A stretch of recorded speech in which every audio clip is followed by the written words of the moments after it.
Hola amigo, ¿cómo estás? ¿Cómo estás, amiguito? ¿Todo Buenas bien? noches. Muy bien, gracias. ¿Y tú qué tal? Bien amigo, a toda madre, muchas gracias por preguntar. Gracias a todos también por acompañarnos en otro jueves con la Guacamaya Fiscalista. Ya saben, este programa familiar, programa dominguero, en el cual pues vamos a relatarles y hablarles sobre los distintos temas fiscales. Antes que nada, les agradecemos muchísimo por darle me gusta, compartir nuestro contenido, etcétera, etcétera. Ya somos 605 personas, amigo. Es un número Sí, que la estoy verdad lo veíamos feliz. bastante lejos, pero pues vamos creciendo gracias a todo su apoyo. Ahora bien, el día de hoy vamos a hablar sobre el arrendamiento para las personas físicas, al igual que sus implicaciones con el impuesto al valor agregado. Y para eso va a acompañarnos un amigo que fue de nuestra generación del maratón fiscal, se llama Roberto Miranda, uno de los, ahora sí, como grandes exponentes de nuestra generación, llegó a competir a nivel nacional, muy buen compañero, muy buen rival, pero sobre todo muy buen amigo. Por favor, preséntate, Robert. Hola, amigo. ¿Qué tal amigos? ¿Cómo están? Ay, qué gusto verte, de verdad, ¿eh? Muy bien, gracias. ¿Tú qué tal? ¿Cómo estás? También muy feliz aquí de que me hayan invitado. Se siente raro ya estar con ustedes, ya siendo celebridades, la verdad, los dos. ¿Cuál celebridades? No, amigo. Se lo agradecemos a todos ustedes porque son los que le dan el boom al programa. Todas estas celebridades como tú, como Dianita, Jackie, Antonio, Monse, ¿no? Las que nos ayudan a despegar. ¿Cómo ves? Sí, Pero como bien decía Chapa, pues yo conocí a Richie y a Chapa en los concursos del Maratón Fiscal. Desde ahí, pues nos hicimos amigos. Igual conozco a todos los que han venido y pues esperemos pasar un buen rato hablando sobre pues temas muy, muy interesantes, amigos. y claro que sí, ¿eh? Claro que Sí, sí. Pues muy bien, amigo, pues ¿qué onda, no? Pues ya vamos a empezar. Entonces, A nada más darle. unos pequeños avisos. Como siempre, ya saben, dejen sus preguntas a lo largo del programa y las vamos a ir respondiendo al final, una por una, nos vamos a dar el tiempo, etcétera, etcétera. Entonces, ahora bien, vamos a comenzar. Échale, mi Robert. Te la pelaste, Richie, perdón. Está bien, amigo. Dale, amigo. pues bueno, amigos, como ya lo veníamos anticipando, vamos a hablar sobre un tema súper padre. Yo en el maratón fiscal me especialicé un poco más en lo que serían personas morales, pero realmente las personas físicas tienen temas también muy, muy padres y también vamos a tocar un poco de IVA. Primero vamos a hablar un poco de personas físicas, del impuesto sobre la renta y después nos vamos a mover un poquito al IVA. Entonces, así como lo dice el título de este programa, pues vamos a hablar sobre los ingresos que obtiene una persona física cuando obtiene ingresos por arrendamiento de bienes inmuebles. Y quisiera empezar en el artículo 114 de la ley del impuesto sobre la renta. En este artículo dice, van a tributar en el capítulo tercero, que es este capítulo, las personas físicas que obtengan ingresos por el uso o goce temporal de bienes inmuebles.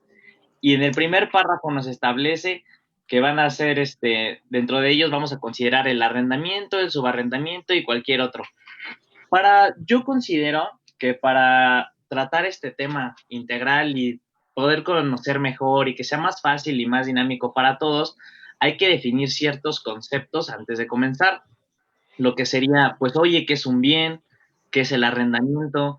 ¿Cuántos tipos de bienes hay? Si aquí solo me dice bienes inmuebles, ¿a poco hay otro tipo de bienes? Pues la verdad es que sí. Y para todo esto, como hemos visto, como han visto con mis amigos en las sesiones anteriores, pues muchas veces la ley del impuesto sobre la renta no nos va a definir ciertos conceptos. Y cuando la ley no nos define ciertos conceptos, ¿qué hacemos? Pues nos buscamos en su reglamento y puede que no venga nada.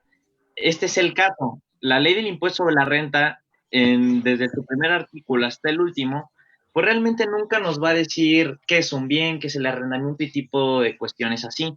Nos vamos al reglamento y tampoco encontramos nada. Es así que entramos a nuestro precioso Código Fiscal de la Federación, interpretamos un defecto en la conformidad con el artículo 1, quién es el defectuoso de la ley porque no regula algo. Entonces nos vamos al código, pero ¿qué creen? Que en el código también tampoco no encontramos nada. Entonces, como habían visto con Richie Chapa en sesiones anteriores, está ese super padre artículo 5 del Código Fiscal de la Federación, en su párrafo segundo, en el que nos salva de este tipo de cuestiones, ¿no? Cuando no encontramos nada, nos dice, a falta de norma fiscal expresa, puedes aplicar de manera supletoria el derecho federal común. ¿Qué significa? Que la legislación fiscal no tiene regulado algo, no tiene definido algo, pero que quizá esto ya esté definido en otra parte, y esa otra parte puede ser el derecho federal común. En el derecho federal común, pues hay de dos. O nos vamos al Código Civil o nos vamos a la materia mercantil. En este caso, dado los temas que estamos viendo, podemos encontrar la regulación en el Código Civil Federal. Específicamente en el artículo 750 podemos empezar a ver que hay una clasificación de los bienes y donde nos los divide como bienes, muebles, inmuebles, mostrencos y otros más. Que en este caso nos vamos a enfocar a bienes muebles y bienes inmuebles. Ahora bien, no existe una definición de qué es un bien en el Código Civil Federal. Por lo tanto, nos vamos a la doctrina como fuente formal del derecho y ahí nos dice, oye, un bien es una cosa que la puedes hacer tuya, sujeta de apropiación. Es decir, yo aquí tengo mi ley, esta es mía y puedo hacer lo que yo quiera con esta ley porque yo tengo la propiedad, tengo la posesión. Se la puedo regalar a Richie, se la puedo regalar a Chapa, la puedo rentar, la puedo vender, puedo hacer lo que yo quiera porque esa cosa es mía y eso la hace un bien. Desde ahí partimos sobre la definición de qué es un bien. Ahora, el capítulo 3 de las personas físicas nos dice bienes inmuebles. Y para avanzar en qué es un bien inmueble, el artículo 750, pues ahí nos los enlista, nos dice el suelo, las construcciones adheridas a él, las plantas, los árboles siempre que estén obviamente sujetos al suelo. Y hay también datos muy curiosos, como es que un árbol es un bien inmueble y lo curioso es que si es un manzano, todas las manzanas que cuelgan de ese árbol también son bienes inmuebles. ¿Qué pasa, cuando los cortamos? Ahí ya pasan de ser bienes inmuebles a ser un bien mueble. ¿Y qué es un bien mueble? Pues un bien mueble es todo aquel que se puede trasladar de punto A a punto B por sí mismo o por una fuerza externa. Esa fuerza externa puede ser la fuerza del hombre. Al cortar esa manzana, nosotros ya no las podemos llevar de aquí para allá y por nuestra propia voluntad, y eso ya la hace un bien mueble. Entonces, yo creo que es importante definir estos conceptos para ya entrar ahora sí que en materia a lo que sería pues el efecto en la ley del impuesto sobre la renta. Ahora, Eso sí. como decía el artículo 114, nos habla sobre arrendamiento, subarrendamiento o cualquier otra cuestión. Ya una vez que definimos bien, vamos a ver qué es el arrendamiento y aplicamos lo mismo que apliquemos para saber qué es un bien y la clasificación de los bienes con el arrendamiento. Es decir, nos basamos al código en su defecto, no hay, de manera supletoria nos vamos al derecho federal común. Y en el Código Civil Federal, de igual forma, en un artículo en especial, me parece que es 2395, 97, por ahí más o menos, nos dice, oye, pues está muy fácil saber qué es el arrendamiento. Es un contrato en el que lo firma una persona con otra, es un acuerdo de voluntades. A esta persona que tiene el bien la vamos a llamar arrendador y a la persona a la que va a recibir el bien por un periodo temporal la vamos a llamar arrendatario. Entonces, esas dos personitas se juntan y básicamente llegan a un acuerdo en donde el que es el arrendador, se obliga a entregarle un bien a una persona y ésta se obliga a pagarle por el tiempo que la vaya a utilizar. Ese sería básicamente, de una manera muy sencilla, lo que nos trata de decir el Código Civil Federal. Ok, amigo, perdona que te interrumpa, amigo. Claro. Ya voy yo a hablar otra vez, aunque a Chapa no le guste que hable. Pero creo que es importante precisar que comentaste unas palabritas bastante interesantes que creo que no habíamos abordado anteriormente, que era la doctrina. No habíamos llegado a esta parte de la doctrina. La Ok, ok. doctrina para efectos fiscales, amiguitos, es definiciones. Recordemos que en algún momento nosotros dijimos que las leyes fiscales no son diccionarios, ¿no? Y que no la ley te va a decir cosa por cosa lo que es. Sin embargo, llega a ser muchas veces necesario eh, el, la definición de un término o de una cosa. Para esto vienen los doctrinarios. ¿Quiénes son los doctrinarios? Los estudiosos del derecho fiscal, del derecho mercantil, civil, todos los estudiosos de estas materias. Ellos escriben algo acerca de un término y se puede utilizar como fuente de interpretación. Cuando la ley, y ninguna ley te lo dice, puedes acudir a la doctrina o inclusive a un diccionario, el de la RAE, por ejemplo, a encontrar este tipo de términos, ¿no? Y justo me gusta este capítulo porque es como donde más te tienes que salir de la ley fiscal, ¿no? A investigar qué son todos los términos que tú acabas de mencionar. Muy bien, que no estás oxidado para nada. Esos 6 meses en Inglaterra no te oxidaron nada, amigo? Sigue siendo el mismo hombre inteligente.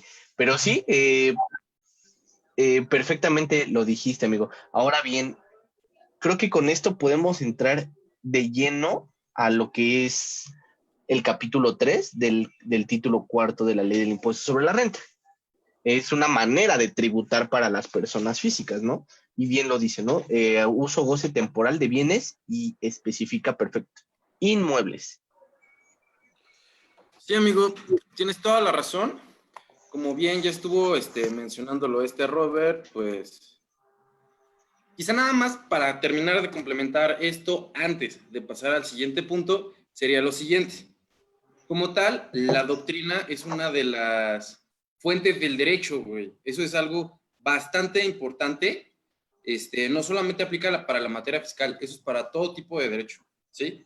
Entonces, como bien lo estaba mencionando Richie, si en algún momento no hay alguna forma de poder interpretar algo, váyanse a la doctrina. Hay muchísima gente preparada, o sea, preparadísima, que estos llegan a ser los doctrinarios y llegan a darte quizá algunas definiciones, algunos puntos de vista sumamente interesantes, ¿eh? Incluso los jueces, magistrados, personas que hacen alguna jurisprudencia, algo por el estilo, una tesis de jurisprudencia, llegan a usar la doctrina. Entonces, la doctrina les puede ayudar mucho para el momento en el cual ustedes vayan a hacer una investigación, alguna tareita también, para ahí les puede ayudar. Ahora, continuando con lo que estaba mencionando Robert, y ya lo llegamos a mencionar en alguno de los otros programas. Una parte de la naturaleza básica del arrendamiento llega a ser el uso o el goce. Uso, como lo mencionamos en un programa anterior, es que para empezar, el uso o goce son facultades de la propiedad. El goce va en conjunto con el disfrute. Y la otra parte era uso, goce, disfrute y había otro, disponibilidad. Llegan a ser como algunas de las facultades de la propiedad. Uso es que a alguien se le otorga el derecho de usar un bien. El goce podríamos interpretarlo como, o definirlo como el aprovechamiento de la cosa y así poder obtener sus frutos o los rendimientos de esta cosa. Basándonos en ello, como llegamos a mencionar en algún programa anterior, si en este caso a mí me dan en arrendamiento una casita y esta casita tiene ¿cómo se llama? Un árbol de plátanos. Ajá. Una cosa es que yo pueda usar ese árbol de plátanos para, no sé, alguna foto o algo por el estilo, y otra cosa es que yo pueda hacer uso para vender esos plátanos a alguna persona y yo obtenga algún ingreso. Eso sería un ejemplo de lo que podría hacer el goce. Ahora Ok. bien, ya complementando todos esos aspectos básicos del tema del arrendamiento y el capítulo como tal, vamos a partir de cuáles son los momentos en los cuales se tiene que entrar al impuesto. Aquí hay dos temas algo particulares y bastante interesantes. Tenemos dos formas de entrar al impuesto para este régimen. Uno, llega a ser de forma mensual. Es decir, vamos a enterarlo, como ya todos deberíamos saber, el día, a más tardar, el día 17 del mes siguiente, en el cual pues tenemos que hacer la declaración. Y el otro es cada 3 meses. Es decir, yo tengo el mes de enero, febrero y marzo. Bueno, el conjunto de esos 3 meses los tengo que enterar y pagar hasta el 17 de abril, pero es en su conjunto. También para ello hay una característica algo básica y un requisito sumamente indispensable es que los ingresos por arrendamiento no sea mayor de 10 UMAS mensuales, algo como por 24 o 26 mil pesos. Hay que ver como cuánto anda la UMA mensual y ya eso lo multiplicamos por 10 y esa va a ser nuestra limitante. Sí, amigo, ¿qué pasó? ¿Qué quieres mencionar? Échale, Roberto. Bueno, así como venían diciendo ustedes, nada más rápido era complementar que, pues sí, la doctrina es una fuente formal del derecho, así como se conforma el derecho mexicano. Fuente formal del derecho sería la ley, la jurisprudencia, la doctrina y los principios generales del derecho, esos famosos de el que puede lo más, puede lo menos, el primero en tiempo, primero en derecho, todo ese tipo de expresiones que vienen de naturaleza germánica adoptadas a lo que sería nuestro derecho mexicano, pues todo eso sirve para una mayor interpretación de las leyes. Y en este caso, en donde no se vienen definidas muchas cosas, pues al acudir a este tipo a la doctrina o a los principios generales del derecho, pues realmente hacen que se entienda de manera más integral realmente lo que sería cualquier tipo de tema. Y pasando a lo que sería el uso o el goce, pues ahí nos dice en el artículo 116, o es uso o es goce. Entonces, puede ser muy parecido, pero realmente hay una pequeña diferencia. Igual la podemos encontrar en doctrina, ya que en Código Civil, la verdad, no existe pues alguna disposición, algún artículo que te regule esto. Como bien lo decía mi amigo Chapa, pues realmente el goce va más que nada relacionado con percibir los frutos que te otorgan y el uso, pues realmente a utilizar ese bien, ya sea mueble o inmueble. Y también Exactamente. quisiera decir que también dice subarrendamiento. Entonces, pues hay que ver qué es Casi el nos lo subarrendamiento. saltamos. Casi nos lo saltamos. ¿Sabes Mira, qué qué? bueno que lo Pero ahí hay un tema recordaste. interesante, más fácil. Explícanos qué es el subarrendamiento, amigo, porque sí lo he llegado a escuchar en algún momento, pero tengo mis dudas sobre qué es y cuál es su tratamiento. Antes de pasar a las obligaciones y cómo se va a entrar, me late. Pues, explicado de una manera muy llana, sería que el subarrendamiento es el arrendamiento del arrendamiento. O sea, lo voy a explicar. O sea, yo soy arrendador, ya habíamos explicado cómo se dividen las partes en un arrendamiento. Yo soy el arrendador, doy en arrendamiento un bien inmueble, supongamos que tengo departamentos y los doy en arrendamiento. Pero mi arrendatario, de igual forma, va a dar en arrendamiento el mismo bien. Entonces, él está rentando lo que yo le estoy rentando. A él le pagan, él obtiene ingresos por su arrendamiento y él a mí me paga y obtengo ingresos por arrendamiento. Es básicamente como el reaseguro, que es el seguro del seguro. Podemos Sí. realmente así definirlo de una manera muy básica, en donde el arrendatario, de igual forma, por una parte se convierte en arrendador también porque va a obtener ingresos. Pero es importante que en el subarrendamiento tiene que haber consentimiento, de conformidad con el Código Civil Federal, tiene que haber consentimiento del arrendador, o sea, del dueño del bien. Si este no le da el consentimiento al otro de subarrendar, este no podría hacerlo. Tendrá que venir especificado en algún contrato. Pero si la otra persona no lo sabe, no le afecta. Nos afecta Eh, más, pero se puede. No lo hagan bien, no O me hagan sea, caso, no me hagan caso. siempre sacando sus marranadas. Y ese tema del Perdón. subarrendamiento es muy, muy interesante, pero pues cuando tienes un exceso no sé, te sobra una habitación, te sobra un piso en tu edificio, te sobra algo dentro de tu inmueble, pues siempre es bueno, ¿no? Rentarlo o sacarle provecho. Y si estás rentando un edificio y no lo estás ocupando completo, habla con tu arrendador y dile, oye, ¿me das chance de yo rentar ese piso también? Y si él te da chance, eso es el subarrendamiento. Y tienes que tributar. Si eres persona física, tienes que tributar en este capítulo. Si eres persona moral, ya lo agregarás a tus ingresos acumulados. Pero ahora bien, nos estabas platicando, Chapa, espero que haya quedado claro lo del subarrendamiento, lo tocaremos más adelante con IVA, pero nos estabas hablando de la forma en cómo se puede declarar. Esto es muy importante porque no todos lo conocen y a veces a lo mejor los contadores por flojera o porque no lo saben correctamente no lo ofrecen a sus clientes y es una opción muy, muy, muy buena. Entonces, nos estaba diciendo que se puede hacer mensual y trimestral y lo de las 10 sumas y no sé qué. A ver, dinos las 10 sumas otra vez. ¿Te puedes repetir, amigo? No te escuché bien. Lo de las 10 sumas, que nos estaba diciendo que tenías que cumplir con 10 sumas o algo así, Ok. ¿no? Claro, lo retomamos. Para empezar, la persona que obtenga ingresos por arrendamiento o dentro del capítulo de arrendamiento tiene que enterar y declarar sus ingresos de forma mensual, es decir, hasta el día 17 del mes siguiente. Sin embargo, la misma ley nos da una facilidad para que este impuesto se vaya enterando, bueno, se vaya pagando y los ingresos se vayan enterando de forma trimestral.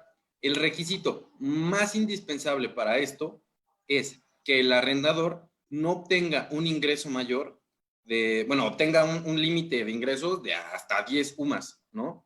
Es decir, más o menos ya lo había mencionado a ojo de buen cubero, como entre 24 o 26 mil pesos. Pero estas UMAS son de forma mensual, mensual. Entonces, pues ahí, ojo.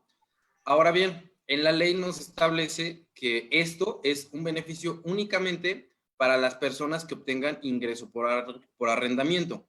No obstante, como bien lo estaba mencionando nuestro amigo en Roberto en días anteriores que estábamos checando esto, en la resolución miscelánea fiscal viene una regla en la cual especifica que si el arrendador, aparte de obtener ingresos por arrendamiento, obtiene ingresos por salarios o por intereses, esta persona podría seguir aplicando este beneficio de enterar y pagar sus pagos provisionales de forma trimestral.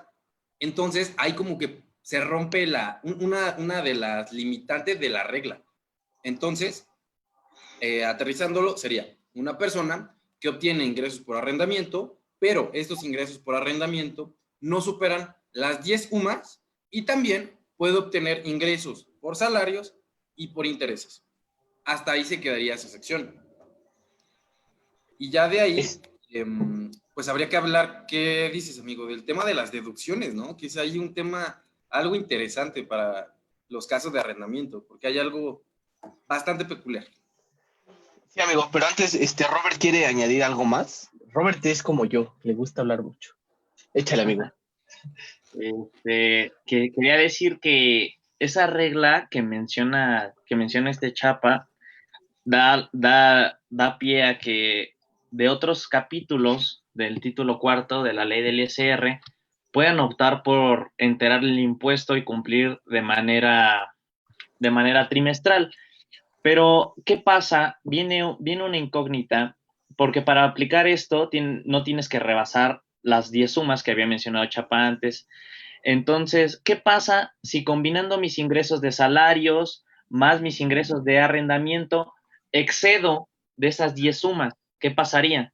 Bueno, ahí lo único por lo que se tienen que preocupar es porque en el arrendamiento no supere, porque dice literalmente que los ingresos de ese capítulo, ¿qué capítulo? 20 y 30. El capítulo tercero del título cuarto, que es el arrendamiento.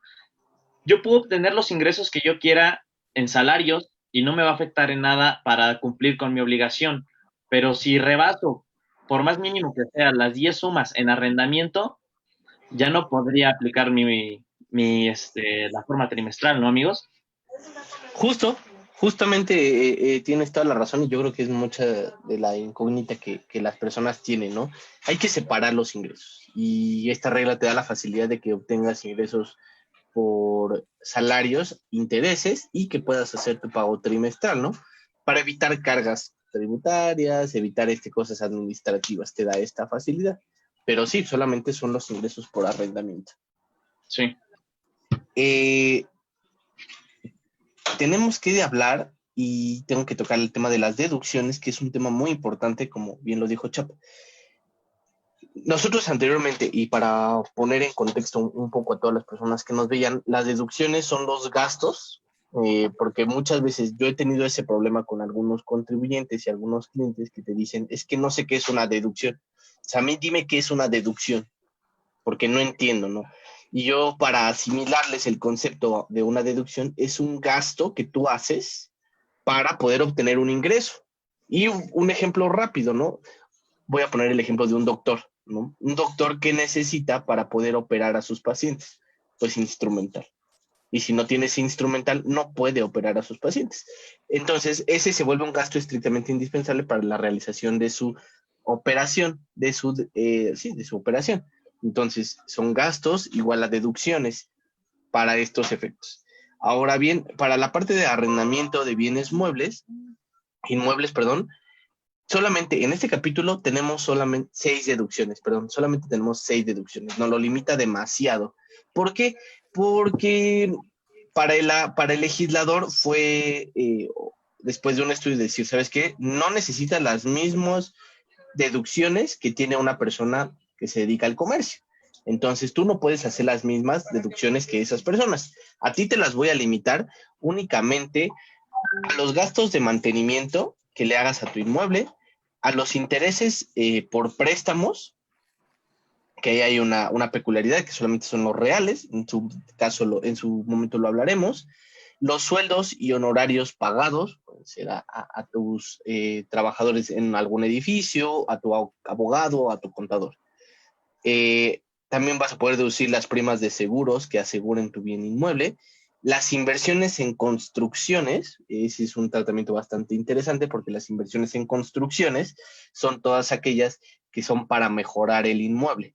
No sé, tú le pones piso, le pones para que no se mete el agua, no me acuerdo cómo se llama, impermeabilizar el inmueble, ¿no? Pintas el inmueble, no sé, cosas así, le pones suela, lo que tú quieras. Eso lo vas a deducir vía deducción de inversiones. Y considero que el gasto más importante que tienen los arrendadores es el impuesto predial. No voy a meterme mucho, porque aparte no sé ni cómo se calcula el impuesto predial, ojalá algún día lo aprenda. Pero el impuesto predial es una contribución que pagamos por el uso del suelo, ¿no? Y no lo que le pagas al narcotraficante del derecho de piso y eso, ¿no? Ese no es el impuesto predial, ¿no? El impuesto predial es algo que le pagas al gobierno por el pedazo de tierra que tú estás ocupando, ¿no? Y sabemos que son diferentes en cada delegación, o más bien alcaldía de la Ciudad de México, ¿no? Yo vivo en Tláhuac y puedo pagar 100 pesos de predial, pero a lo mejor Robert, que vive en el Pedregal, paga 1,000 pesos por el mismo terreno, ¿no? Entonces, varía. Y ese impuesto, ese pago que tú le haces al gobierno, considero la deducción más importante que tienen estos contribuyentes. Ahora bien, la ley te da una opción adicional. Te dice, bueno, no te dice, la ley no habla, perdón, te establece, ¿sabes qué? Si no quieres aplicar estas deducciones, no las apliques. Te voy a dar una deducción opcional. Y déjenme lo voy a deletrar. OPCIONAL, opcional. No ciega, ¿no? Y eso es algo que quiero recalcar con todos los que nos ven. No existe deducción ciega, ni la ciegosa, ni nada de eso. Así que todos los que nos ven, y si son colegas, amiguitos, si conocen a alguien que les diga la ciegosa, pues díganle que está mal, ¿no? La ley no te dice deducción ciega o ciegosa. Estaría muy divertido, pero no. Te dice deducción opcional. ¿En qué consiste? En poder deducir el 35% de tus ingresos sin comprobante alguno. ¿Qué pasa? Con un ejemplo numérico, nosotros obtenemos 1,000 pesos de una renta y le aplicamos el 35%. Esto nos da por resultado 350 pesos. Entonces, nuestra utilidad para grabar un impuesto va a ser de 750. No va a ser de 1000. Y no tienes que pedir comprobantes fiscales, no tienes que andar arreando a tu proveedor, ni nada de eso, ¿no? Entonces, es una opción bastante buena la que le dan a estos contribuyentes, y la puedes optar tanto mensual como trimestral. Ya nos había dicho Chapo. Siempre y cuando, pues, obviamente, la apliques directamente a tus ingresos. No sé si alguien quiere decir algo más antes de que me siga, amigo Robert. Yo, es curioso que Richie dice la de opción ciegosa, la ciega. Así hay muchos, les iba a decir que es como muy común agarrar palabras o usar expresiones que no sabemos de dónde vienen, pero que si tú le dices a alguien del medio, por así decirlo, te va a entender aunque digas, oye, ¿de dónde sacó esto, no? Como el horóscopo fiscal. Esa es buena, no me acuerdo mucho de ese día, amigo. O hay otra, en un tema muy complicado, que le dicen el incesto fiscal, ¿no?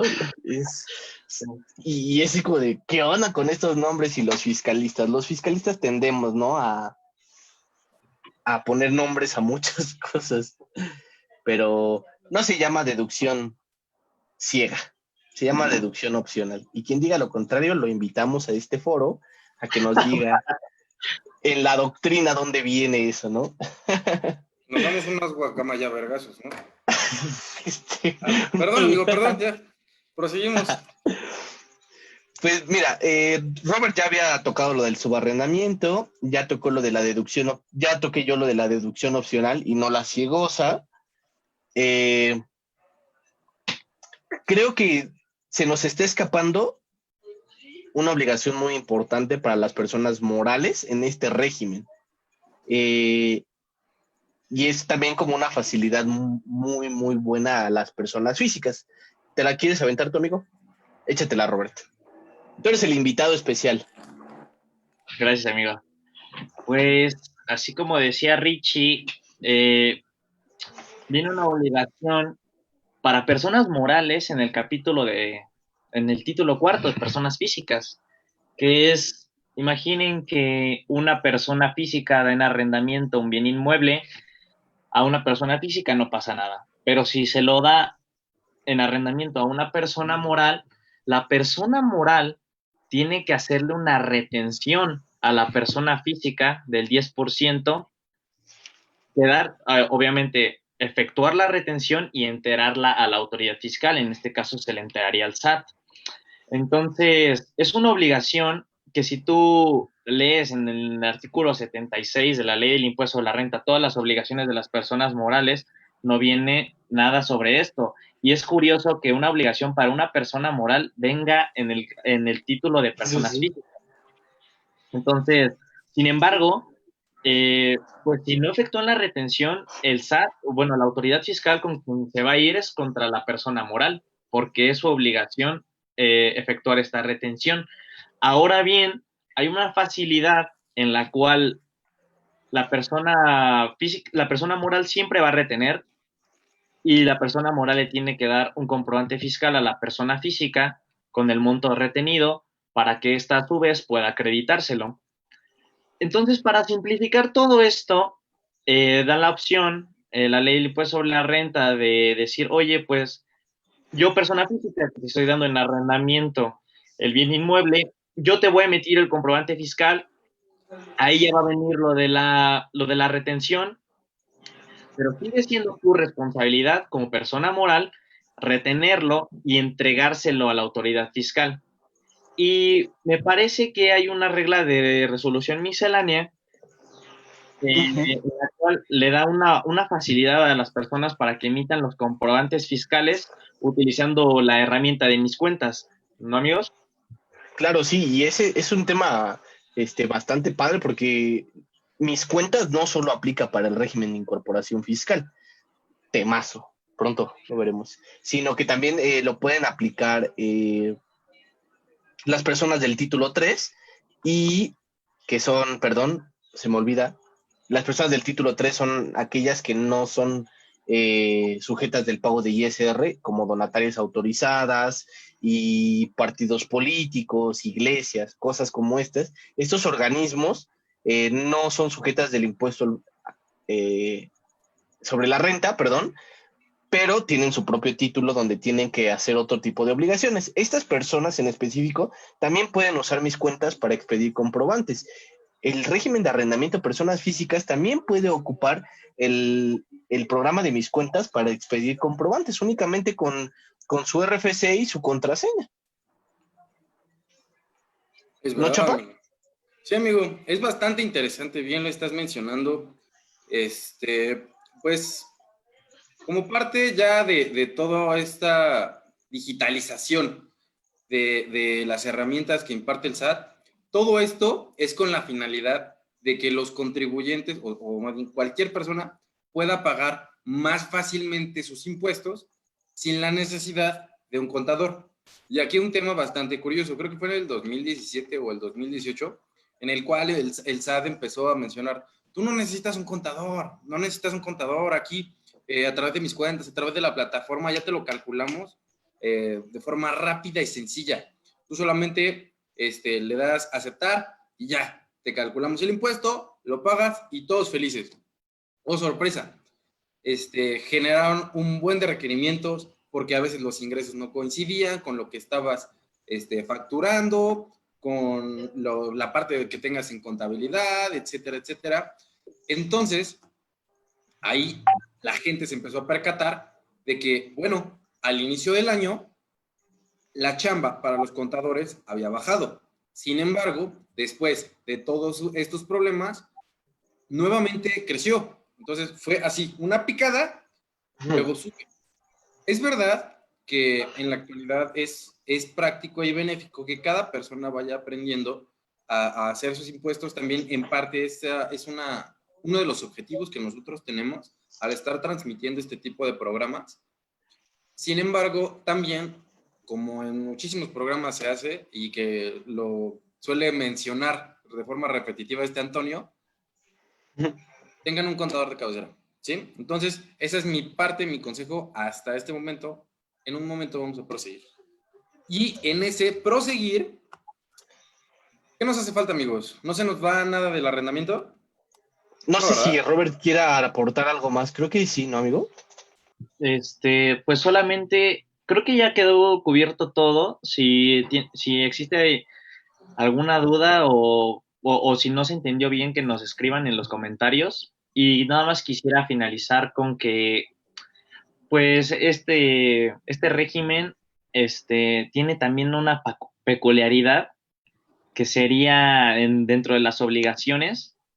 Yo creo que es corríjanme si me equivoco, el único lugar o el único régimen en donde al aplicar por la deducción del 35% te libera de llevar contabilidad. Entonces, así lo establece literal, no, en el artículo, no sé si venga en alguna otra parte de la ley, según yo no, que por llevar esa deducción opcional, no te obliga a llevar contabilidad, quedas liberado de dicha obligación, por lo cual hace mucho más fácil el cumplimiento de este régimen y es muy útil para todos los amigos que nos están viendo, que tengan ellos o sus papás o algún familiar, pues algún inmueble y piensen en darlo en arrendamiento, pues aquí están todos los efectos o a lo que se estaría enfrentando o las obligaciones que tendría que cumplir si decide comenzar a obtener ingresos por el arrendamiento de un bien inmueble. Es Oye, verdad, amigo. eso es bueno.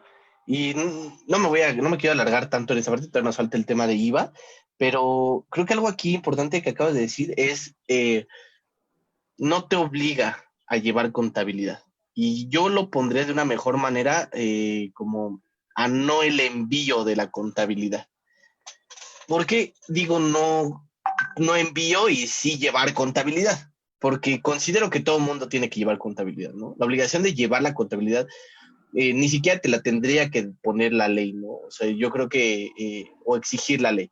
Tú, al tener un negocio ya tendrías que tener una contabilidad de tu negocio. Te va a orientar hacia qué estás haciendo bien, qué estás haciendo mal, qué puedes dejar de hacer o qué te falta por hacer. Entonces, una cosa es el envío de la contabilidad a la autoridad y otra es el no llevar la contabilidad. Yo les recomiendo que sí lleven contabilidad, sin embargo, al optar por estas opciones, nunca se la vas a tener que mandar a la autoridad. Es ¿Cómo ven? verdad, amigo. Sí, muy bien, muy bien. Cada Pues vez hay que la pasar. autoridad ayuda a facilitar este tema de la contabilidad, ¿no? Y no solo de la contabilidad, sino también del cálculo de impuestos. Esperemos que todo esto se vaya haciendo de forma más fácil. Y pues bueno, si en algún momento deja de existir nuestra carrera, lástima, pero eso significa que la gente ya empieza a contribuir más al gasto público, es decir, un mayor beneficio para todos. Y sin contador, sin que el contador le Sin diga, paga, contador. paga, paga. No pasa nada. Ahora bien, como lo estaba mencionando Richie, ya es la parte de hablar del impuesto al valor agregado. Como ya lo hemos mencionado en otros programas, el IVA grava el otorgamiento de uso o goce temporal de bienes. Eso está mencionado en su artículo primero.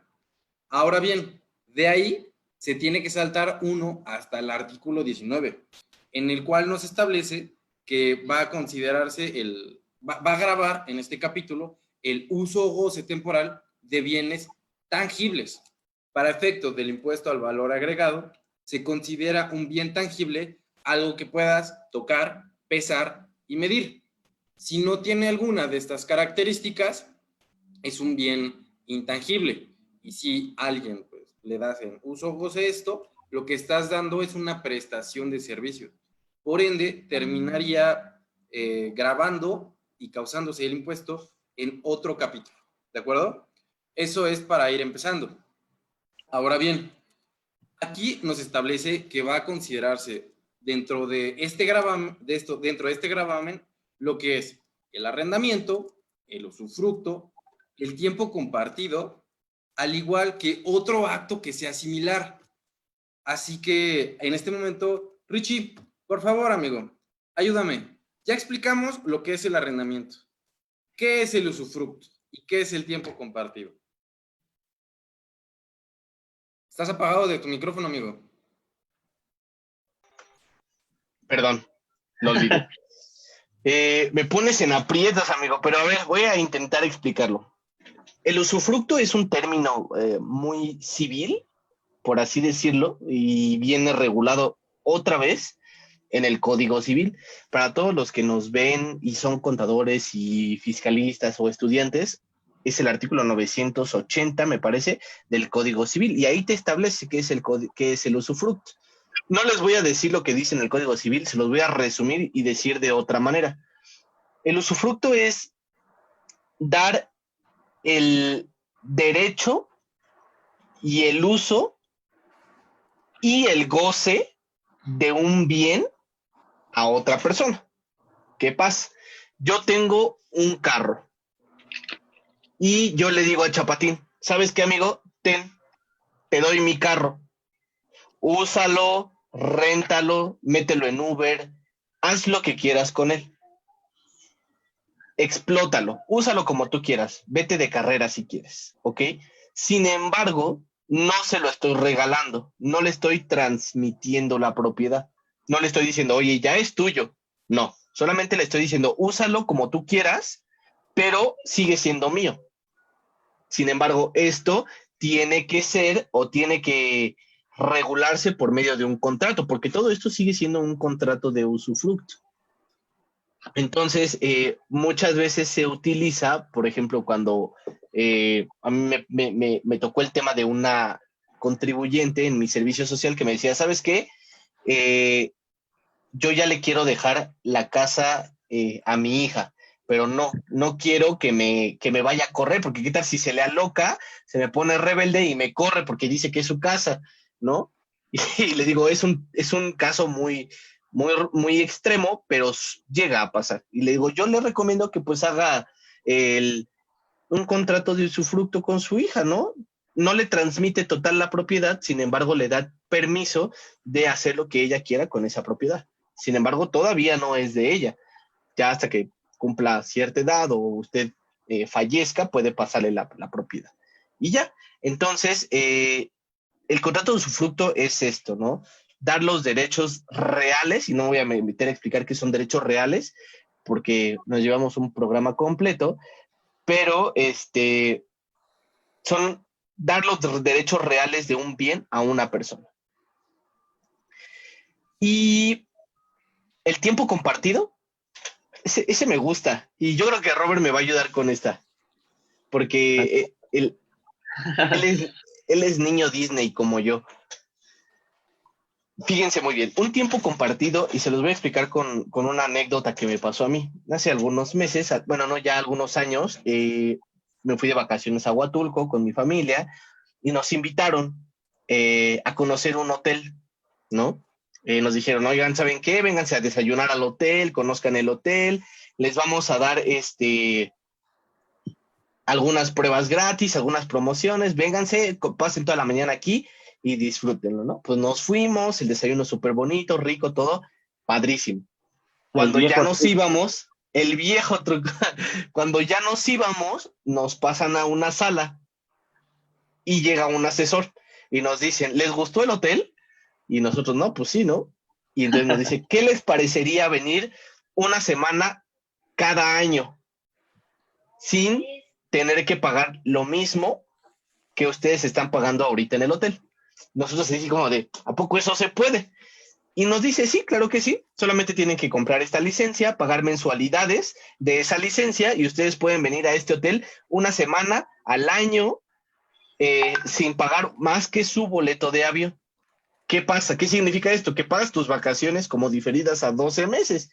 Pero el término aquí y lo importante aquí es que esa misma licencia o ese mismo permiso se lo venden a otras 30 o 40 personas. ¿Qué pasa? A ti te dicen, tú puedes elegir una semana y a otra persona te dicen, a Robert le dicen, ¿sabes qué? Tú puedes elegir otra semana y Chapa puede elegir otra semana.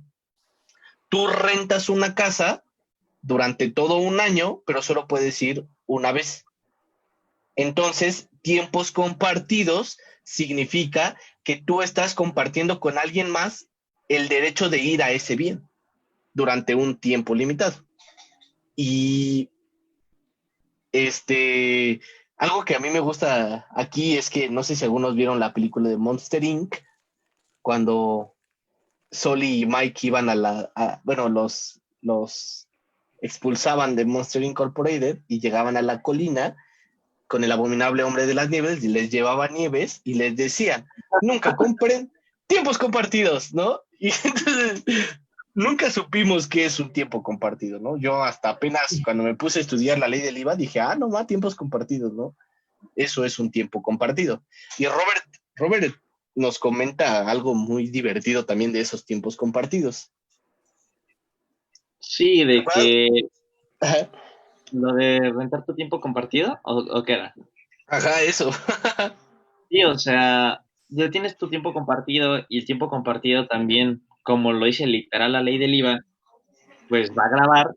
Hay personas que obtienen ingresos, o sea, pagan su membresía para el tiempo compartido, no la usan y esa semana a la que ellos tienen derecho la rentan o la venden, bueno, venden esa semana, no sé cómo decirlo, la rentan, ¿no?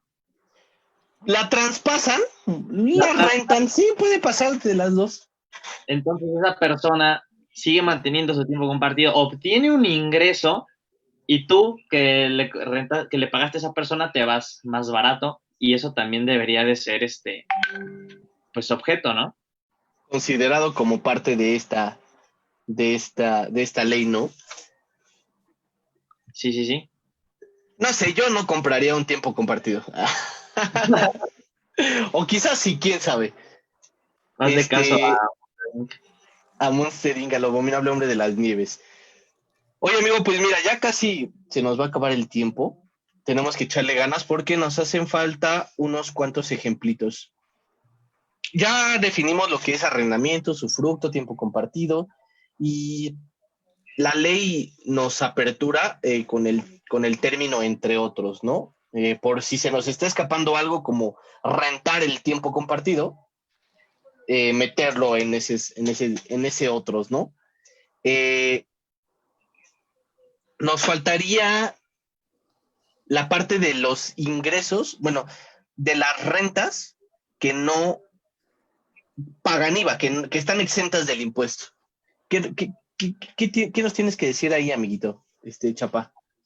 ¿Sabes qué, amigo? Pues ahí, en realidad, hay uno que otro temita curioso y quizá también entre ello pueda responderse una de las preguntas que hizo alguna de estas personas.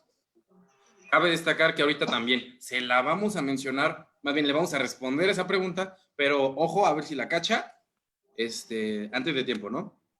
Ahora, como ya lo llegamos a mencionar, igual en otros programas, la ley del impuesto al valor agregado le da una cierta exención del impuesto o cierta exención de su causación a algunos actos en específico. Es como que te da una facilidad, ¿no? Entre ellas hay una bastante importante y en la cual es la que me voy a centrar. Hay otras dos, pero no es como que tengan mucho peso en este momento. Una es de el uso goce de libros o Revistas. revistas. Pues bueno, va, chido, quieres que lea, vientos. La otra, la de fincas para uso agropecuario, bueno, ahí se le da una facilidad a los del sector agrícola y ganadero. Y ya, la última, que es la que más la que más nos concierne en este momento y a la cual muchos deben de prestar cierta atención, es la siguiente. La ley nos establece que se le va a dar una exención a las construcciones adheridas al suelo que sean usadas para casa habitación. Como bien lo mencionaba Robert, en el artículo 750 del Código Civil, las construcciones adheridas al suelo se consideran un bien inmueble. Si son usadas para fines de casa habitación, va a darle una cierta exención. Sin embargo, creo que era en el artículo 45 del reglamento de la ley del impuesto al valor agregado, nos establece que si la casa habitación nos la van a rentar ya amueblada, se quita esta exención y sí vas a tener que grabarlo al 16%. Y voy a dar un ejemplo, o más bien un cierto como análisis. No sé si alguna persona, bueno, yo creo que sí, todos han sido adolescentes en algún momento, si han ido a un motel, no sé si han llegado a ver en alguna ocasión, cállense, déjenme explicar, gracias. Si han ido a un motel, en algún momento han llegado a ver que la televisión la tienen como amarrada o atornillada a la pared o la tienen así prácticamente enrollada de acero para que alguien no se la robe. Ah, ok. Eso hace que sí, sí, en cierto sentido podremos considerar lo que es algo amueblado, pero como está adherido al bien inmueble, ya no se considera que esté amueblado. Entonces, esto sí lo podríamos rentar de forma exenta, es decir, sin causar el impuesto. No obstante, por decir, si tienes una sala, si tienes un comedor, algo por el estilo, esto ya se consideraría que el inmueble está amueblado y van a tener que pagar la tasa del 16% sumado a la renta. Son cositas que uno hay que prestar detalle en ese tipo de aspectos. Sí. Ahora bien, también una cosa bastante interesante, pues llegan a ser las obligaciones, amigos. ¿Qué me pueden mencionar de ellas? Pues las obligaciones para efectos de IVA no tienen como obligaciones específicas como las tienen o sea, como para cada capítulo, como es en ISR. Sin embargo, para IVA, si tú causas un impuesto, si tú eres sujeto del impuesto al valor agregado, tienes que mandar declaración informativa de operaciones con terceros, pagar o enterar y declarar tu impuesto a más tardar el día 17 del mes posterior siguiente, no mencionando ahorita las facilidades que tenemos por el sexto dígito del RFC. También tienes obligación de como de avisarle a la autoridad, se me fue la palabra, avisarle a la autoridad. Sí. Sí, mi cabeza, humo. De avisarle a la autoridad si vas a retener impuestos, si no vas a retener impuestos. Adicionalmente, pues en reglas de resolución hay muchas más facilidades. Por ejemplo, las personas del régimen de arrendamiento presentan sus declaraciones en el portal del SAT, en el programa Mi Contabilidad. Hay una regla en específico que te dice, si presentas tus declaraciones aquí, no me tienes que enviar contabilidad electrónica y tampoco me tienes que enviar DIOT. ¿Ok? Entonces, yo creo que será un tema interesante cuando hablemos de la resolución miscelánea. ¿Por qué la mencionamos tanto? Es un tema bastante interesante. Creo que son todas las reglas que podrían venir a este, a este, a este capítulo Se te del va una arrendamiento. sumamente importante. A ver, échamela. La retención, amigo. Sí, es justo lo que iba a decir. Bueno, perdón. Sí, Se le tienes fue a toda la nuestro razón. compañero. Robert, ilústralo, por favor, antes de que yo le dé un zape.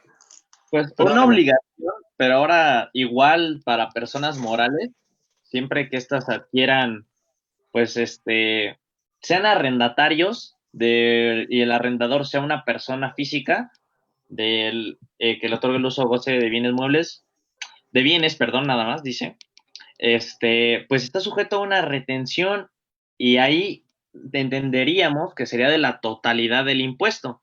Sin embargo, me parece, bueno, ustedes son unos másters en el IVA, en el No soy. reglamento viene una opción para que no se le retenga la totalidad, sino que la persona moral retenga 2/3 partes del impuesto. ¿Qué artículo sería ese, amigos, del reglamento? El tercero del reglamento. Entonces, esa es Sí, amigo. obligación, la moral también. Exactamente. Si se dan cuenta, va con sintonía en la retención de ISR. Entonces, si en un momento te llegan a retener el 10% del ISR, te van a retener las 2/3 partes del impuesto al valor agregado.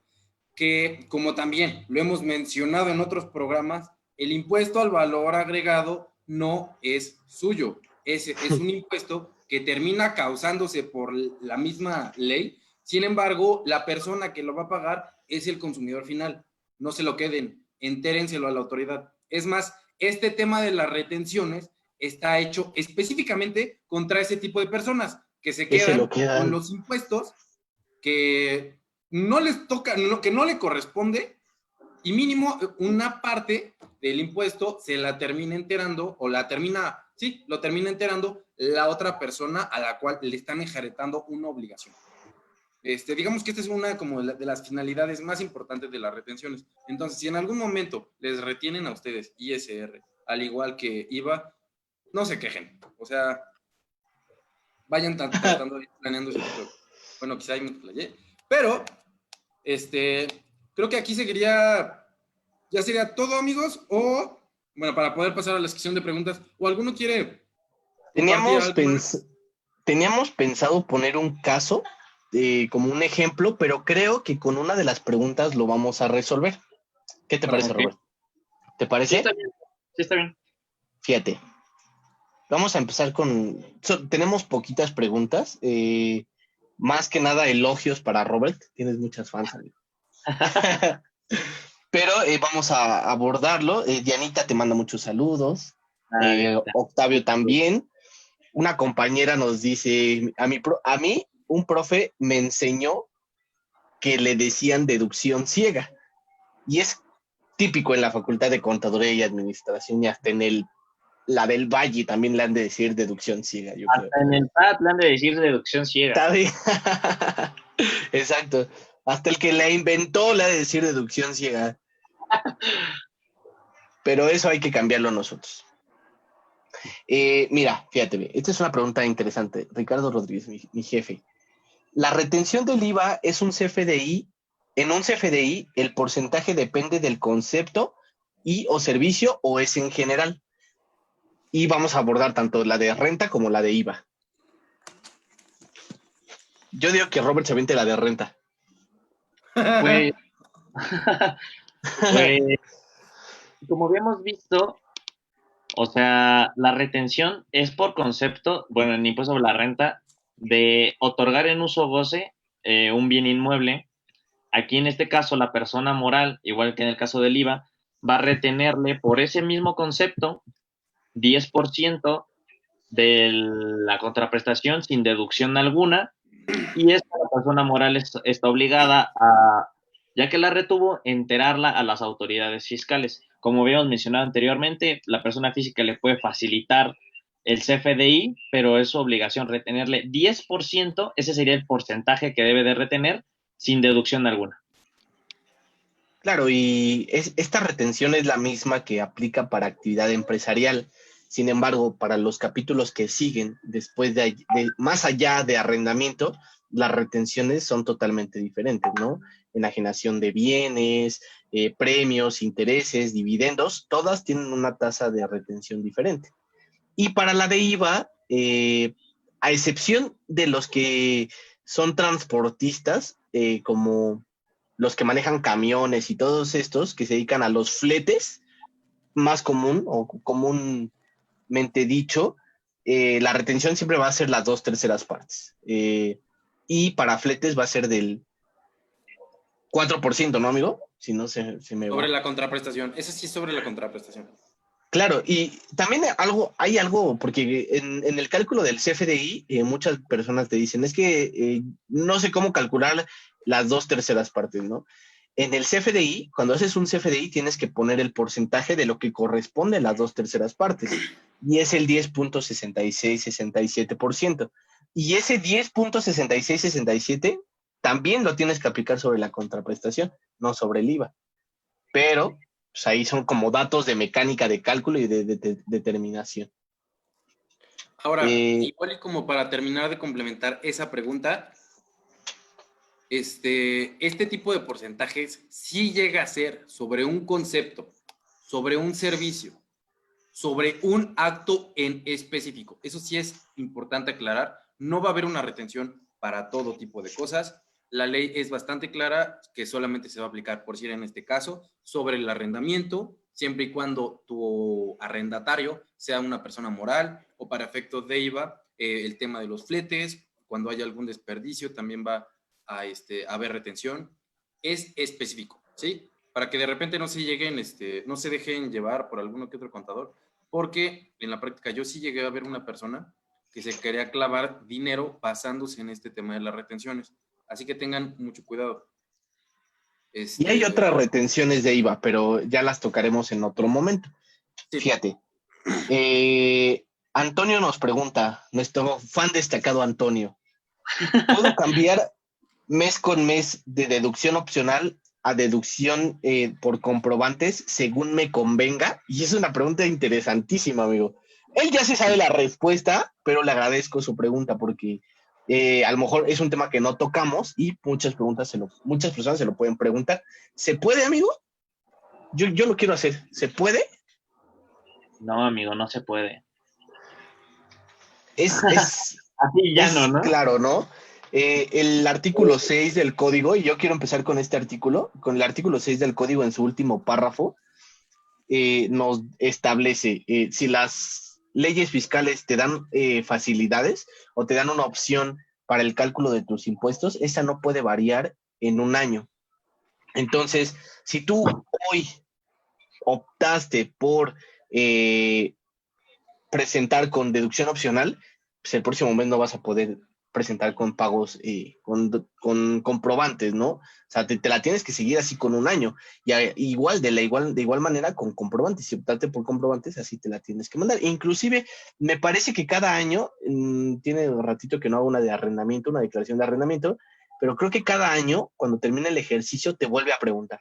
En el mismo portal te vuelve a preguntar, ¿optas por deducción opcional o deducción por comprobantes? Entonces ahí tú tienes que poner cuál quieres. Yo siempre les recomiendo opcional. Para complementar, amigo, como bien lo estás mencionando, el artículo, creo que era el 194 o 198 del reglamento de la ley de ISR, te da la facilidad de que esta base que estás usando de la deducción opcional en comparación con los comprobantes, lo puedas cambiar o modificar en tu declaración anual. Pero sí hay un fundamento legal para optar por otra cosa, pero hasta el anual. Sí, eso se nos olvidó que también tienen que hacer declaración anual por esos ingresos. No, la más importante y se nos fue. Patricio Ramírez te manda saludos, amigo. Ricardo Rodríguez nos vuelve a preguntar, mi jefe, para recalcar, ¿nos dirían algún ejemplo de bien mueble y de bien inmueble? Un bien mueble, una casa rodante. Y sí, es un bien... Ya lo arruinaste, Chapatín. Tenías que decir casa, coche, y ahí es donde entraba yo, y la casa rodante. Ay. Para evitarnos conflictos, amigos. A ver, ya. Yo diría uno, pues el carro es un bien mueble. Él se puede mover por su propia fuerza. Una casa rodante que esté empotrada en el suelo, que ya no se pueda mover, ese es un bien inmueble. Y si tiene llantas y me las llevo de aquí, y ahí tengo mi oficina, y ahí atiendo a todos mis clientes en mi casa rodante y viajo. La rento en tiempo compartido también. Si no está adherida al suelo, se consideraría bien mueble. Si está adherida, pues bien inmueble, amigo. Híjole. Yo creo que ese es un tema muy controversial de varias posturas. Para mí también una casa rodante es un bien mueble porque la puedes trasladar de un lugar a otro. Y como nos preguntaba nuestro amigo Ricardo, pues ejemplos de bienes inmuebles, todo el 750 viene del Código Civil, que es un bien inmueble, que sería el suelo, las construcciones adheridas a él, que serían edificios, los árboles siempre que estén plantados, estatuas y otro tipo de cosas así que... Las vacas, amigo. Las vacas son bienes inmuebles. No se les olvide. Las vacas son bienes inmuebles. Yo que voy a comprar un buen de vacas y tener vaquitas. Tienen plusvalía, güey, te imaginas. Bueno, tendrían plusvalía, güey, ahora que lo pienso. Estaría cagado, ¿no? Imagínate que te dan una vaquita. ¿Eso qué es un ingreso para ti? Ahí nada más te lo dejo. para otro programa. Muy, muy buenas anécdotas tuvimos en nuestro maratón, ¿no? Saludos a nuestro querido y amigo Moy, que nos hizo 4 horas debatir sobre una casa rodante. O quizá eran 2, no recuerdo. Fíjate, vamos a ver la otra. Mi hermana y siempre sus preguntas tan lindas, ¿eh? Fíjate, dice, si yo tengo un departamento cerca de CEU y decido rentar cuartos para estudiantes, ¿les debo cobrar el IVA a esos estudiantes? Y creo que es algo de lo que comentaste, ¿no, Chapa? Sí, sí. ¿Qué? Lo de los departamentos que Imagínate que Robert se compra un terreno ahí en Miguel Ángel de Quevedo y pone 35 departamentitos o 35 cuartitos para estudiantes que vienen desde Tenochtitlán, desde las pirámides de Teotihuacán. Ya no existe Tenochtitlán, ¿no?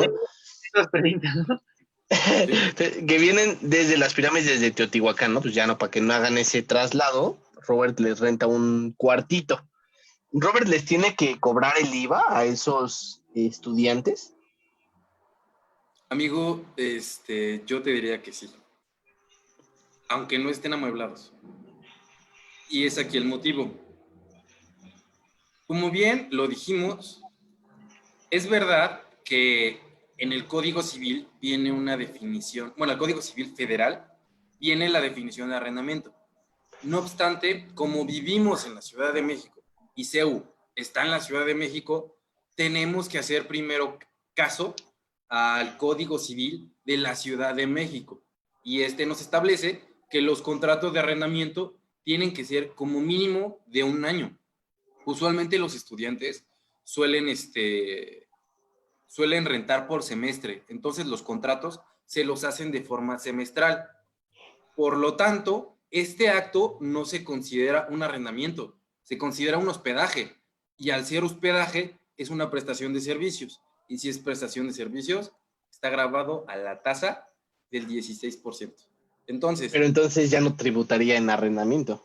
exactamente, ya no tributaría en arrendamiento, pero sí hay que ir analizando este tipo de detallitos, porque la autoridad en algún momento a la persona que vaya a ser el arrendador le puede caer con este tipo de fundamentos y diga, bro, te la pelaste, güey. Yo la neta quiero mi IVA y si Ni no, IVA, te cuello. digo un crédito fiscal y cáele con la lana, cáele con la lana. Entonces, si van a tratar de estar rentando, que mínimo el contrato sea de un año, porque si no les van a cobrar IVA, independientemente de que el cuarto esté amueblado o no. ¿Tú qué opinas, amigo? Yo estoy de acuerdo con Chapatín. Creo que se debería de cobrar el IVA por el... Incluso si el contrato se hace por un año y la persona se va, o sea, decide dar fin al contrato a los 6 meses, pues la esencia era que durara un año. Ahí cambia el concepto a pero claro, por el hecho de que estamos utilizando el Código Civil de la Ciudad de México. Entonces ahí cambia un Exacto. poco el concepto y en otros estados, la verdad no sé cómo sea, pero en este caso yo creo que sí se debería de cobrar el IVA. ¿Tú? Pues sí, la ¿Crees? verdad es que sí estoy, sí estoy de acuerdo con ustedes en esa parte. Yo creo que ya nadie en esta ciudad te renta sin un contrato, ¿no? Y yo creo que es seguridad de los arrendadores. A mí Y sí yo me están rentando considero sin que, contrato. bueno, pero es que tú eres, no, no voy a decir lo que es. Sí. Es la seguridad de los arrendadores, ¿no? Y yo creo que aunque la esencia es rentar un año, si te vas a los 6 meses, yo considero que no pierdes la esencia del arrendador, ¿eh? Y de arrendamiento. Considero que seguirías tributando en ese régimen. Sin embargo, para mí sí tendrías que pagar IVA. ¿Por qué? Porque normalmente estos cuartitos te los dan amueblados. Si Robert dijera, no, yo no tengo nada, no tengo cocina, no tengo nada, ustedes pónganse de acuerdo, tráiganse su cama, su closet, todo, pues entonces sí, no cobras el IVA. Pero muchas de estas, por así decirlo, edificios sí, casitas que rentan cuartos, los dan amueblados. Entonces, sí, mis queridos arrendadores llevan IVA. ¿Quién más? Ahora, ¿Quién más? Ben Núñez nos pregunta, ¿el usufructo es similar a la herencia? No, no son lo mismo. ¿Tú lo quieres explicar, amigo?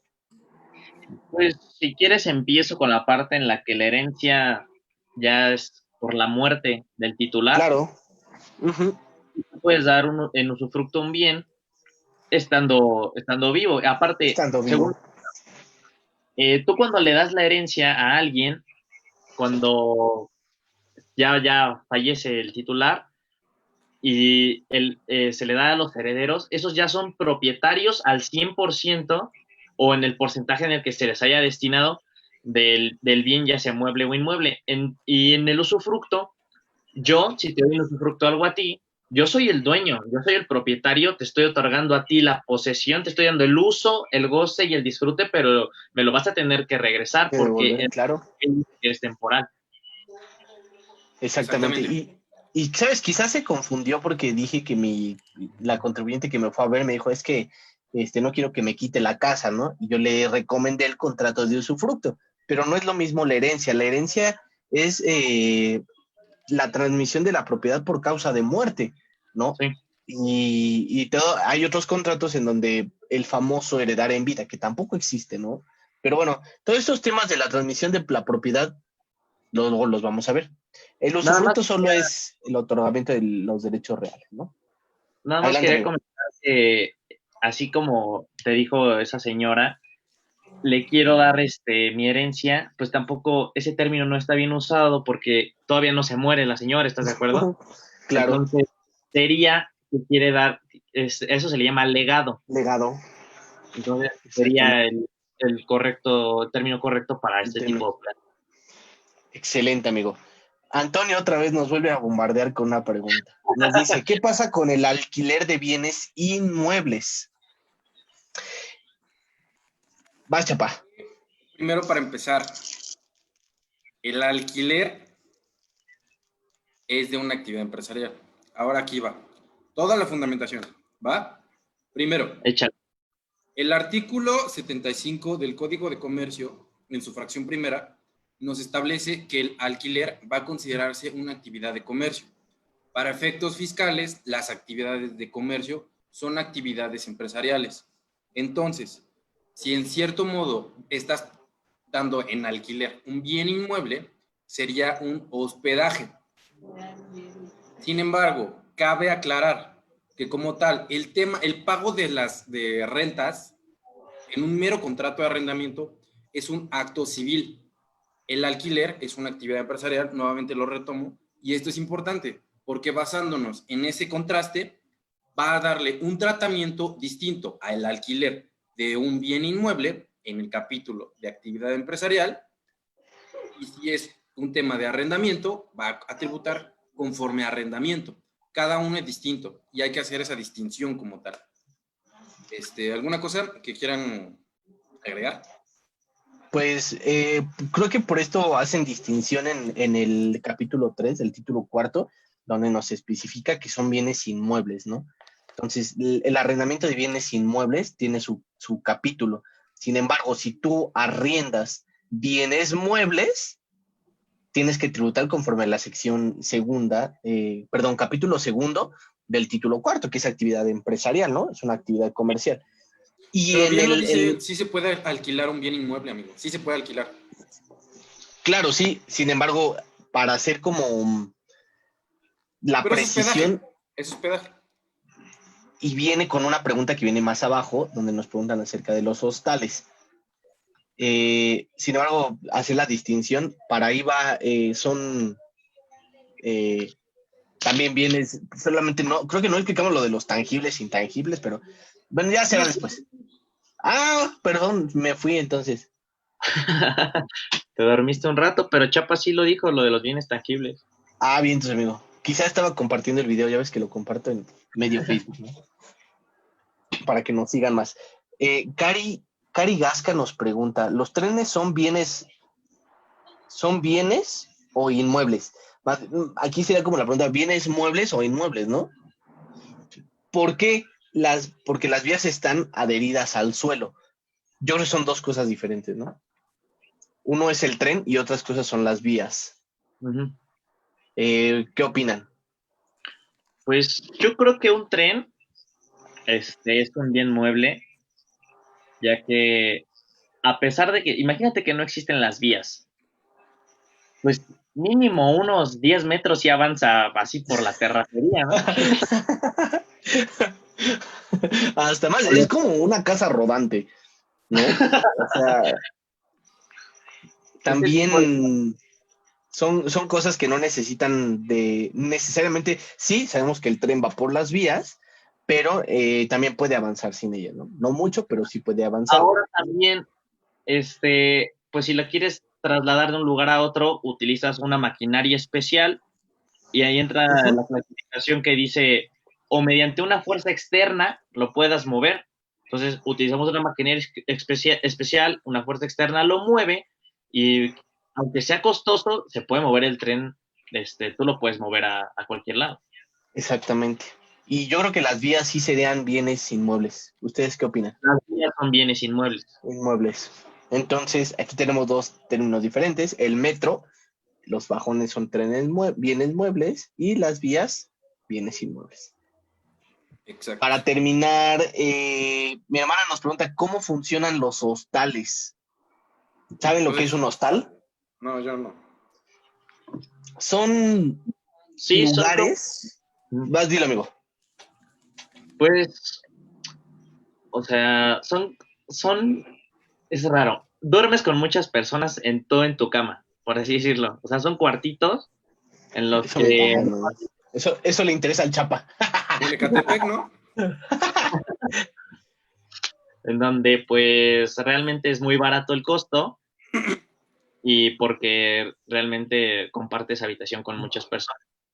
Es más, ¿no? Son como lugares a los que solamente llegas como a dormir, ¿no? Son los lugares a los que llegan como estas personas que son muy aventureras y como que van de un lugar a otro, los mochileros, y dicen, ok, ahorita estoy en la Ciudad de México, pero mañana estoy en Cuernavaca, pero mañana estoy en Morelia. Entonces solamente llegas a pasar la noche, ¿no? No es un hotel, no es un motel, como te gusta en Chiapas, no es nada de esto. Entonces, considero que es un servicio de hospedaje. Te rentan una Sí. noche. Sí, ¿no? Así va. Entonces, los hostales, aunque se les dé otro nombre, siguen siendo hospedaje. Te dan el servicio de hospedaje. Para terminar, Antonio nos pregunta qué pasa con Airbnb. Oye, que lo van Solo a te vamos prohibir a en la decir, Ciudad de México, ¿no? no manches, sí, No sé, leí una noticia así. Pero bueno, estaría pues feo. ahí lo investigamos, hay que investigarlo, güey. Que El, pretendían prohibirlo como parte de la reforma al Código Civil de la Ciudad de México, güey, por el tema del arrendamiento. Hay que no es checarlo. arrendamiento. Yo, No, yo pero diría que no afecta es al negocio. arrendamiento. Pero afecta al negocio, güey. O sea, luego lo Yo- vemos. Lo pongo así como tema curioso por si alguna persona está en que sepa. Airbnb, investiguen, tienen tarea, porfa, y me dicen. Pero Airbnb para estos casos es una actividad empresarial, tributa conforme al capítulo 2 del título cuarto, no conforme a arrendamiento, porque de igual manera, tú como propietario del bien inmueble estás otorgando el hospedaje de ese bien. ¿Por qué? Porque pues, se le estás dando una semana, 2 noches, 2 semanas, entonces no cumples con el requisito de que sea arrendamiento, ¿no? creo que había un criterio normativo, ¿no? En este caso del específico para el Airbnb, ¿no se lo saben ustedes? No, Sí, algo así en materia de IVA, la verdad ahorita no me acuerdo el criterio. bueno, creo que sí lo sacaron cuando empezaron a regular esta parte. Lo vamos a investigar. Esto va a ser tu tarea, Robert. Va. Investigarlo y dejarlo en los comentarios para todos los que nos están viendo, lo tengan presente. Amigos, no tenemos más preguntas. Alex nos manda saludos. Me están pidiendo mucho un capítulo, Chapa, el de ¿qué óvole con el SAT? Ah, Ya por lo menos van 5 personas que me lo dicen. ¿neta? Sí, te lo juro. Entonces yo creo que va a ser un tema bastante interesante con ese libro. Y pues abordando nuestro primer tema de qué óvole con los impuestos, qué óvole con el SAT, ¿no? Ese meme que Sí, anda güey. circulando por las redes. Pues hay que ver cómo ¿Cómo lo ves? estructuramos, pero suena bien.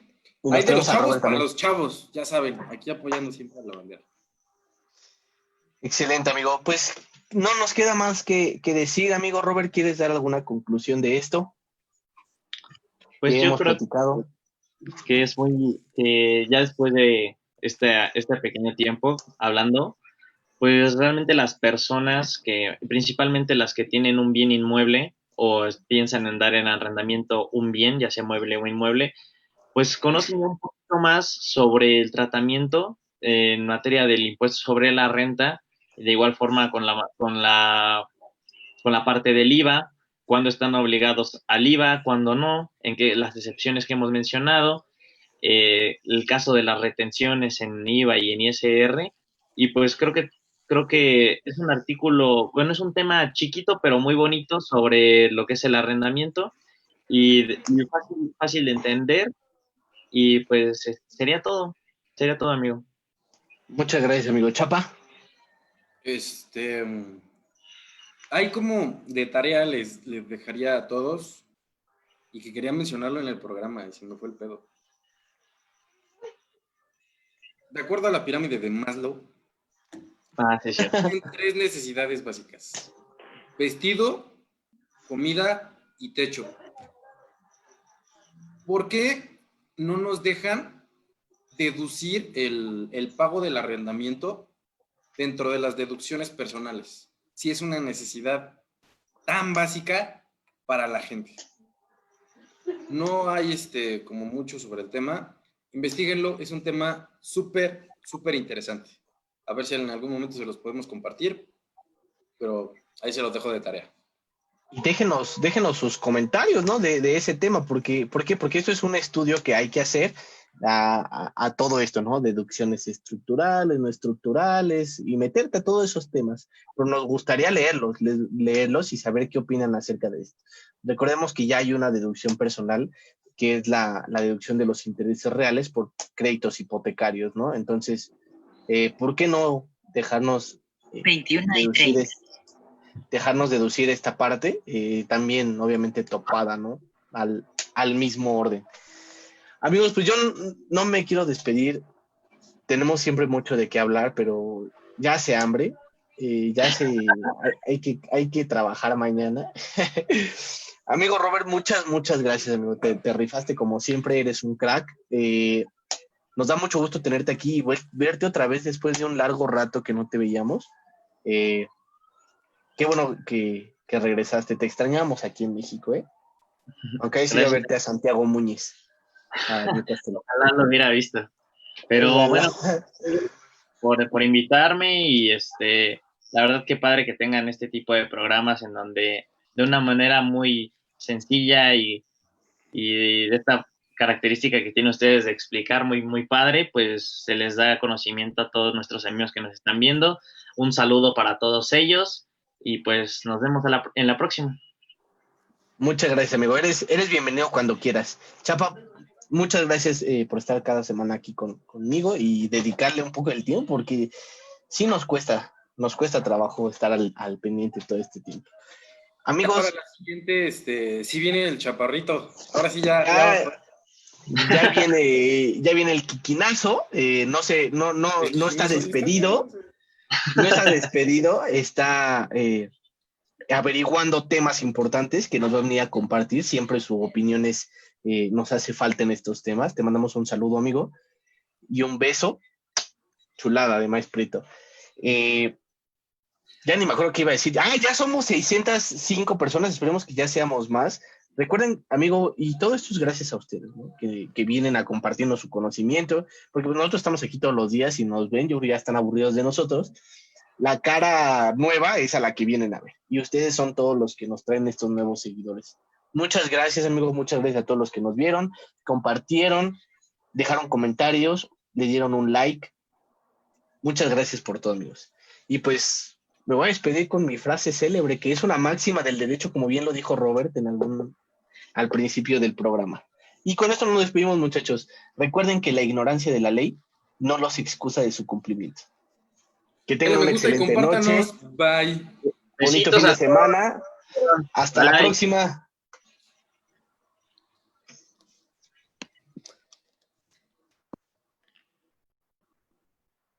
Ah, sí, es cierto.